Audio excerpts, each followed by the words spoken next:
Assalamualaikum warahmatullahi wabarakatuh. Yang terhormat kepada Bapak dosen pengampu mata kuliah Sejarah Dakwah dan juga teman-teman sekalian. Saya Muhammad Ilham Firdaus Hudaya dengan NIM 124404049. Di sini saya akan memaparkan materi tentang kehidupan pemimpin rijal pada masa Khulafaur Rasyidin. Sebelum kita masuk ke materi, alangkah baiknya kita mengetahui terlebih dahulu konteks pemimpin yang dimaksud di sini apa. Jadi konteks pemimpin di sini adalah 4 pilar utama, yaitu Khulafaur Rasyidin, yang dimana mereka adalah 4 pemimpin yang menjadi pemimpin setelah wafatnya Rasulullah SAW. Dan juga di sini ada rijal. Rijal itu apa? Rijal itu adalah pemimpin yang istimewa dan juga berbeda dari pemimpin biasanya. Dan juga rijal di sini adalah pemimpin yang mengikuti aturan atau ajaran dari Al-Quran dan As-Sunnah. Baik, karena kita telah mengetahui itu, maka kita akan masuk ke materi utama. Yang pertama, ada sifat utama seorang pemimpin. Jadi seorang pemimpin di sini tuh harus memiliki 4 sifat utama, yaitu waro yang pertama. Waro itu menjaga diri dari hal-hal yang haram, menjauhkan diri dari hal-hal yang meragukan, sehingga hatinya tetap terjaga. Yang kedua ada zuhud. Zuhud di sini adalah hidup sederhana dan tidak bermewah-mewah dan tidak mengandalkan jabatan sebagai acuan bahwa ia menjadi seseorang yang lebih tinggi. Yang ketiga tentunya ada keadilan yang mutlak. Di sini hukum berperan penting, tidak tajam ke bawah dan longgar ke atas, tetapi semua sama rata. Yang keempat ada kecintaan kepada ilmu. Setiap pemimpin diwajibkan ya, bahkan bukan hanya Khulafaur Rasyidin menurut saya, tetapi setiap pemimpin di dunia ini harus memiliki kecintaan kepada ilmu, karena ilmu itu adalah sebuah pedoman dalam hidup.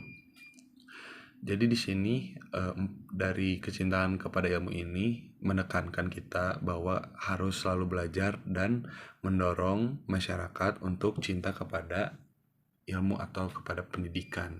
Selanjutnya kita akan masuk ke materi yang kedua. Di sini ada profil 4 tokoh. Yang pertama itu ada Abu Bakar As-Siddiq. Jadi Abu Bakar As-Siddiq ini adalah khalifah pertama, yaitu sahabat dekat Nabi, yang dimana beliau menjadi pemimpin setelah wafatnya Nabi SAW. Dan juga dia dikenal sebagai pribadi yang jujur dan juga tegas, yang juga dia berhasil menyatukan umat dan juga mulai mengumpulkan Al-Quran.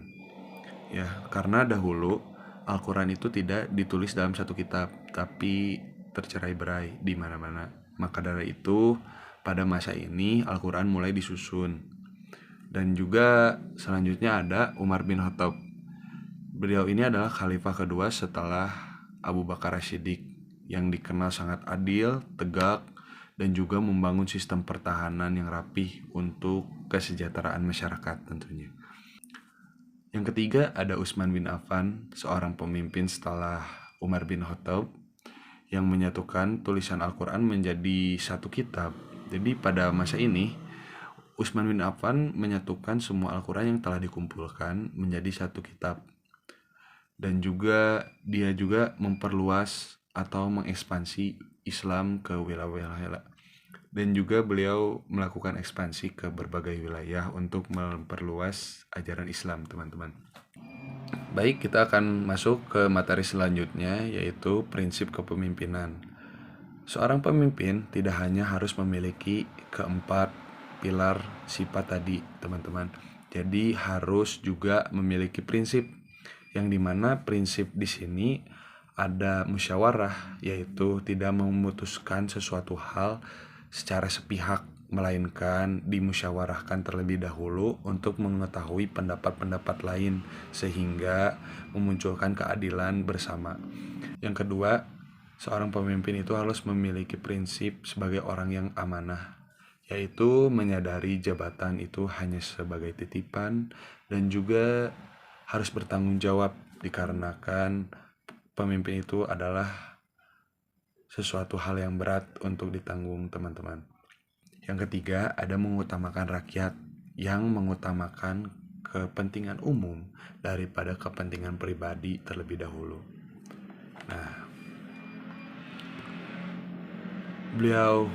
mereka berempat ini, teman-teman, memiliki cara menyebarkan Islam, yaitu yang pertama memberi keteladanan lewat perilaku sehari-hari, yang kedua menyampaikan ajaran dengan jelas dan sopan, yang ketiga membawa kedamaian dan kebebasan beragama tanpa memihak apapun, tanpa paksaan ya tentunya. Yang keempat adalah mendorong semua orang untuk taat belajar, karena ilmu itu penting ya teman-teman. Dan juga saya telah merangkum dampak yang mereka berikan ya teman-teman. Dampaknya ajaran Islam itu menyebar luas karena tadi saya telah menjelaskan bahwasanya pada masa Khulafaur Rasyidin ini terjadi ekspansi besar-besaran umat Islam ke berbagai wilayah, yang tentunya di sini juga diterima oleh berbagai kalangan ya ajaran Islam ini. Yang kedua, menjadi contoh hukum dan juga pemerintahan yang adil. Yang ketiga, menumbuhkan semangat menuntut ilmu yang bermanfaat sampai sekarang. Jadi terasa dampak apa yang mereka telah lakukan sampai sekarang dengan cara memimpin mereka itu. Baik, sekian materi yang saya dapat sampaikan. Moga-moga dapat menjadi ilmu dan juga sumber referensi yang baik. Kurang lebihnya saya mohon maaf. Wabillahi taufiq wal hidayah. Assalamualaikum warahmatullahi wabarakatuh.